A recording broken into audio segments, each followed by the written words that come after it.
What's up, guys? We are back. Fitness Profit Multiplier, Anthony and Jimmy. Today, we're going to be talking about lifetime value. An interesting thing because lifetime value is very, very important when it comes to growing your revenue. And guys, if you've never listened to this podcast before, we help you put more profit in your pocket. That's the goal. We are seven-figure gym owners who I have multiple facilities, and we've been doing this, and we still own our gyms. We're not oh, we're going to teach you how to do this, but we've never done it. We're the real deal, guys. But Big Jimmy, you ready to talk about lifetime value? Oh, yeah. One other point is we're not a failed gym owner that has decided to coach other gym owners either, which you see all the time. Oh, I sold my gym and now I'm coaching gym owners. Sold your gym for what? Right? Like there's other factors. And if your gym was so good and you had all this stuff, why would you sell it? Right. Why would you not keep that asset producing cash and then launch to do something else? And that's what we're trying to get you guys to do. Get your gym to a point where it produces enough cash and gives you enough freedom that you can do what you want.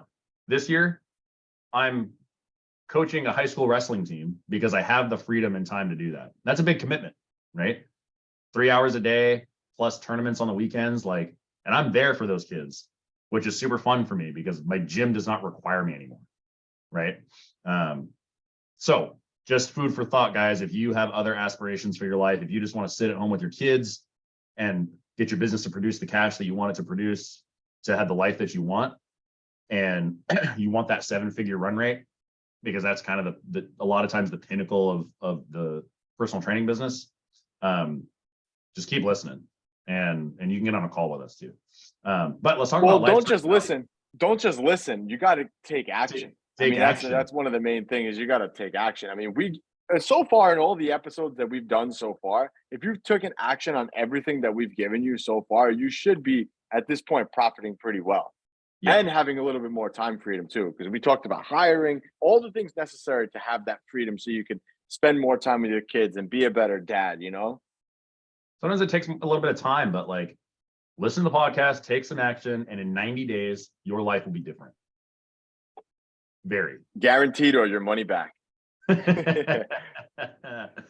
All right, so let's talk about lifetime value, man. And most people don't look at lifetime value. One of the things that, high-level marketers talking about is once you find out your lifetime value, you can always pay more than your competition to acquire customers. And the person who can pay more to acquire customers usually wins the game.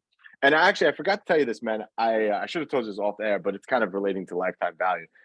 There's a lot of orange theories that are popping up everywhere like crazy. And I heard something the other day about someone who spoke to the higher ups there, and their average stay rate at Orange Theory. What do you think it is now? It used to be 7 months. What do you think it is now? Oh, has it changed? Yeah. It's probably down to 5 now, huh? 4. 4. That's a fun revolving door to deal with. Well, their revenue per facility actually went down quite a bit. And that's why. And that's COVID. Exactly why. And this is the point that we're trying to get to here. Lifetime value. The more a client pays you, the better off you're going to be. Because after the first initial month, usually if you're charging the right, it's all profit after that. It's kind of all like gravy after that, pretty much. For the most part. I mean, depending on your acquisition cost, you want your acquisition cost to be break even at least, if not 2x, 3x. It could be as high as 5x on the front end, just depending on how well your ads are structured, what your market looks like, all that kind of stuff. But you should be getting a 10x return on the back end, right? Typically, every time I run the numbers in our business, 10x return from digital ad spend, 10x return on the back end. So you got to look at those factors and make sure that that's happening for you. And that has to do with the lifetime value of your client. If your lifetime value is really low, it makes it very hard to justify all the ad spend.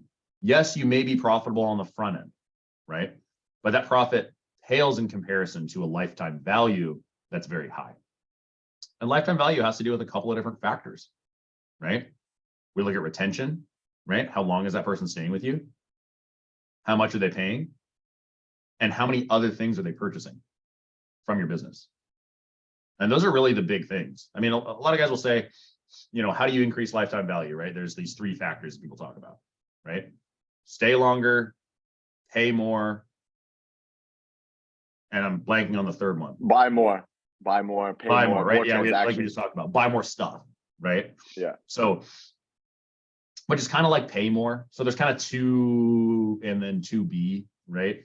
It's kind of like pay more, but it's other services, it's other items, like that kind of thing, right? But the first factor that I think is most important when talking about lifetime value is premium pricing, right? And Anthony and I had a buddy of ours in a mastermind group that we were in, and we had a quick conversation with him. Maybe it was like a 30-minute conversation, and we just hammered him. And we're like, why are your prices not higher? Why are your prices not higher? What is the service that you're offering? I know you're in a market that's not the best, but you need a higher price service because people will pay it. You just have to put it on your sheet. And then he finally increases prices. I think it was from like 200 to 300 or something like that. Yeah, which is like the gold standard. I think that if you're charging anything less than 300 for small group personal training, you got to raise those prices immediately. Yeah. 300 and up is where you need to be. Exactly. At And the the minimum. cool thing about 300 is there's like this natural tipping point at 300, right? And what I mean by that is it's the psychology of the buyer, right? So the psychology of the buyer that's buying a $100 product is very different than the psychology of the buyer who is committing to purchasing a $300 product, right? The person who's committing to purchasing a $300 product normally has enough disposable income to afford it. And because they have enough disposable income to afford it, they want nice things. Now, when they want nice things, their perception is that the thing is higher quality. Now, your coaching should be that quality, right? So if you don't believe that your coaching is quality enough to charge that much, change your model and make sure that your coaches are on point. And there's a lot of other things you can do to make sure you believe that. But when we look at it, $300 and up is a natural breaking point where if somebody's going to spend more than $300 a month doing something, they're probably going to stay longer. They probably have the disposable income to do it. And you're going to get a better stay rate just because your stuff is more expensive, which is kind of counterintuitive mentally, right? Because you're like, oh, well, what about Netflix or software subscription or whatever it may be that are cheap products? The difference is those products are trying to reach critical mass, right? The entire world is what they're trying to get to. So they want a price that's accessible to everyone, not a price that's accessible to more elite people. And we want more elite people in our facility because a lot of the times they're going to be more mentally aware of taking care of their body. They're going to be busy with other things and let their body go. Like there's other factors that kind of take this person and make them more valuable to you psychologically. So 300 and up, psychological breaking point, $100, it's just not going to be as quality. And the sheer volume of people you have to acquire and how long you have to keep them is 3 times longer to get the same cash value. And that cash value happens over a longer period of time. So it's not nearly as valuable as a higher ticket item. And we just say change your model to make it a higher ticket item so that the perceived value is higher, right? Yeah. Well, let's talk about how you determine and find out what lifetime value actually is. So basically, lifetime value is you have to find how long people typically stay with you. So like we said, Orange Theories is 4 or 5 months now. It used to be 7. So their lifetime value actually has shrunk. I don't know if they raised their prices, but if they, we're using Orange Theory in this scenario because we just talked about it. But, so let's just say your average lifetime value, how long somebody sticks, is 10 months and they pay $300. That means that they're worth $3,000 to you. That is the lifetime value of that client.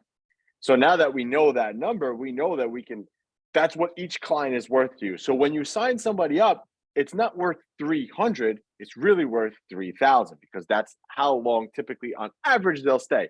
Yes, you'll have people that'll stay longer. Yes, you'll have people that'll stay less, but that is the average number.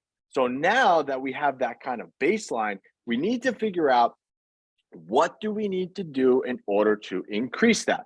Well, like Jimmy said, we look at retention. So we look at bringing that lifetime value up and pulling on those levers and looking, okay, well, what do I need to do to improve my experience for them to stay longer? That's the first thing. Second thing is we could raise the price. So if our normal price is 300, if we raise it to 320 and our lifetime value is 10 months, that's an extra $200 of pure profit that just came from raising the price. 20 bucks, which is not going to make a big deal to the client either. Or we could get them to buy more things. And we talked about this on other previous podcasts before. Upsell. Hey, do you want nutrition coaching with that? Do you want to customize programming with that? Do you want to buy supplements? And every time that someone does one of those other things, or they compete in your 12-week transformation program or blah, blah, blah, all of that adds up to that lifetime value of the client. So the bottom line, that lifetime value number that you have, let's just say this 3,000, like we talked about, that should be the baseline now. And now you should be able to start stacking things on top of that. Okay, what else can I sell them? What can I make them buy? How can I get them to stay longer? Because the bigger that number is, the more valuable each client is to you. So that's how we determine lifetime value, and that's how we increase it. So I would say the biggest and easiest lever to pull is raising your prices. 100%. For sure. And you don't necessarily have to raise that price on your current members if you think that that's going to be too much of a riff. Right now, there are appropriate times to do it and times that aren't appropriate to do it. You already have a big business. You're doing probably 60K or so or more. You probably don't want to disrupt that model too much by changing your rates for your current members, right? But if you're doing less than 30K and you're like, my members are only paying me $100 a month, like you can slowly start to increase that rate and slowly start to bring those people up over time because you need to, because that model is not sustainable, right? You have to have too many members to make it work. We like smaller facilities so you have less rent to pay. Like there's a lot of factors to make this thing successful. And when we look at it, you have a big business, cool. Don't raise the rates on current members, raise them on new members, right? We've raised our rates on new members tons and tons and tons of times. The members that have stayed with us for since the inception of our business are still on our original rates, right? So they're paying really, really, really low rates in comparison. But that's okay because their lifetime value is super high when you look at it. You know, I had this one woman at my gym. She's been with me for 7 years. She spent like 50 grand at my business, right? Huge, huge, huge, huge lifetime value, right? One note I will make on upsells: apparel typically is break even, right? Apparel, a lot of the time, you don't make a whole lot of money on. You might make a couple of bucks an item. It's the supplements that are really going to give you that margin, that if you're selling items to people, right? Actual physical products. Supplements will give you the margin. Apparel doesn't give you a ton of margin. You can find some guys that can get you the stuff cheaper and kind of play that game a little bit. But a lot of the time, we make a little bit, maybe $5, right, on an apparel item. But on a supplement item, you can make like 50% of that purchase price can be profit, right? Depending on, I mean, supply chain, all this stuff has changed the prices of everything, which has kind of screwed that a little bit. Not a ton, but a little bit. Because if you buy a protein for $25 and you sell it for 50, that's the game, right? That's the game. Well, the other thing too is you got to remember too, if you sell apparel, I like apparel because apparel does two things. One, it's a little bit of money, it's a little trickle. But two, it actually like kind of sticks in the client's mind. Like we have clients who collect our apparel. Oh yeah. Like they buy all of our stuff. Like every t-shirt that we put out, every design, they've had it, every color. Like people collect that stuff. And it does more for like reminding, what's that called? I'm drawing a blank on what that's called. Omnipresence. Yeah. You know, it's just like you're taking up space in their house. And that's Right. even the same thing with supplements. If you have your own branded supplements, which you should probably do a whole episode on that as well. But having your own branded supplements, again, another thing, especially if they get used to taking it every day, big difference in who they're thinking about every time they take protein powder. Me. You know what I mean? Who are they thinking about when they go to in their drawer and open up their drawer to get ready for the gym? Me. And that's exactly what we want. So that will increase your lifetime value. That increases the retention, how long they stay, and increases that number. So again, it's all about pulling. Those three basic levers is what you have to pull if you want to increase lifetime value. It's so funny you mentioned collecting the apparel items, because we had a client yesterday, and her name is Joyce, and she's an awesome client, right? She's referred probably 15 people, maybe 20 people to the gym over the course of her being a member. And she just refers everybody that she can all the time and talks about it on social media, like just is a huge advocate for our business. But she is one of those types of people that collects the apparel items, right? And it was funny because she was a hard sell in the beginning, guys. So you never know who somebody's going to turn into. She was a hard sell. I had to really work hard to get her into the gym back when I was doing the sales. It was like I had to give her a little bit of a deal on the first month and kind of, tease it around and get her committed. And once she was, it was just like, this is the best thing I've ever done. She had hip surgery, came back to the gym, and has probably more items of Progressive Performance clothing in her closet than I do, right? Which is crazy. We were talking about it the other day. Like she just yesterday. But it's so funny. And I was actually talking to my head trainer about this the other day too. It's like, you never know who's going to be, I like to think that you could tell, like, okay, this person's going to last, this person's not going to last, but you really can't really tell. You never know who it's going to really, really stick to. And it's funny because you can market to the same people, like same type of people, and still get different types of people. And some people will absolutely love what you do and be with you forever. And other people are like, I'm out. It's right. just funny. It's just funny how that works. But yeah, guys, you always should be striving to aim to increase that lifetime value, because that lifetime value means more profit for the business, and which is going to mean more freedom for you. The more profit the business makes, the more ability you have to hire out everybody and give yourself that freedom. You basically buy back your freedom, essentially. Yeah. And so to recap the 3 points you're gonna make here: increase your prices, premium pricing, okay? Retention. So what does your client experience look like, right? What does your client experience look like? 5% attrition is the equivalent of a 20-month stay time, right? 6% attrition is the equivalent of a 16-month stay time, right? So we have to look at those things, and your attrition will tell you what your stay time average looks like, right? So you can run some calculations for that. I just know those off the top of my head. But you can look at it and go, okay, how many months are they staying? How much am I charging them per month? And that will get you an average lifetime value of that client and what they're worth, which gives you better numbers to base your spend off of. 2, because if you know a client is worth $7,000 over the course of their lifespan, would you not be willing to spend $700 to acquire them? I would be, right? So you can lose some money as they come in on the front if you know your average value is X, right? So you can lose a little money the first couple months. A lot of big businesses do that. They lose money on the first 3 months of acquisition because they know that on the back end they're going to get it. I think a typical gym loses 6 months. Like it takes them 6 months to recoup just ad spend. Wow. To acquire that client. I think it's something like that. It's like 6 months or 5 months, something like that.